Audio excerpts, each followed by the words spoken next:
জুলাই ঘোষণাপত্র এবং নির্বাচনের সময়সীমা ঘোষণাকে স্বাগত জানিয়েছে বিএনপি। গুলশানে বিএনপি চেয়ারপারসনের রাজনৈতিক কার্যালয়ে সংবাদ সম্মেলনে এ কথা বলেন বিএনপি মহাসচিব মির্জা ফখরুল ইসলাম আলমগীর। তিনি আরও জানান, বর্তমান আইন শৃঙ্খলা পরিস্থিতিতেই একটি সুষ্ঠু নির্বাচন সম্ভব, কারণ জনগণ নির্বাচনের জন্য উন্মুখ হয়ে আছে, তারাই নির্বাচনের প্রহরীর ভূমিকা পালন করবে। বিস্তারিত দেখুন নাহিদ প্রিন্সের রিপোর্টে। ঐতিহাসিক জুলাই ঘোষণাপত্র ও সমসাময়িক রাজনৈতিক প্রেক্ষাপট নিয়ে গুলশানে চেয়ারপারসনের রাজনৈতিক কার্যালয়ে সংবাদ সম্মেলন করে বিএনপি।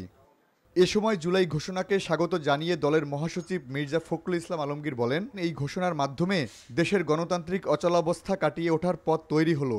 বিএনপি এই ঘোষণাপত্রকে স্বাগত জানাচ্ছে। বিএনপি বিশ্বাস করে এই ঘোষণাপত্রে রাজনৈতিক দলগুলো যে অঙ্গীকার করেছে তা পালনের মধ্য দিয়ে এক নতুন গণতান্ত্রিক বাংলাদেশে রূপান্তরের কাজ শুরু হবে। সুযোগ সৃষ্টি হবে এক সাম্য, মানবিক মূল্যবোধ ও ন্যায় বিচারের ভিত্তিতে সত্যিকারের প্রগতিশীল সমৃদ্ধ বাংলাদেশ নির্মাণের প্রক্রিয়া। নির্বাচনের মধ্য দিয়েই বিএনপি গণতন্ত্রের পথে ফিরতে চায়।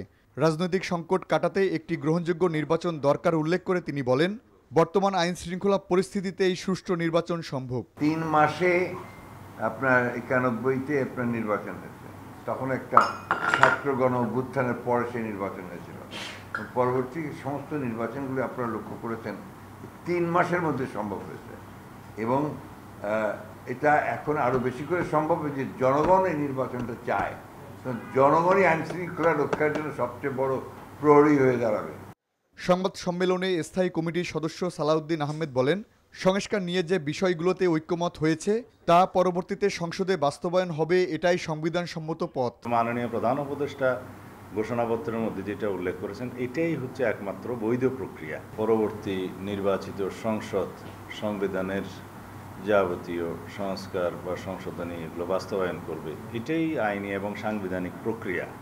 জুলাই সনদে স্বাক্ষর সহ রাজনৈতিক সমঝোতার মাধ্যমে নির্বাচনমুখী পরিবেশ তৈরির আশায় রয়েছে BNP. Nahid Prince, NTV news, Dhaka. Bundle থাকলে প্রতি সেনমানিতে টাকা বাঁচবে। বিকাশ সেনমানি বান্ডেল কিনে জিতুন প্রতি লেনদেনে।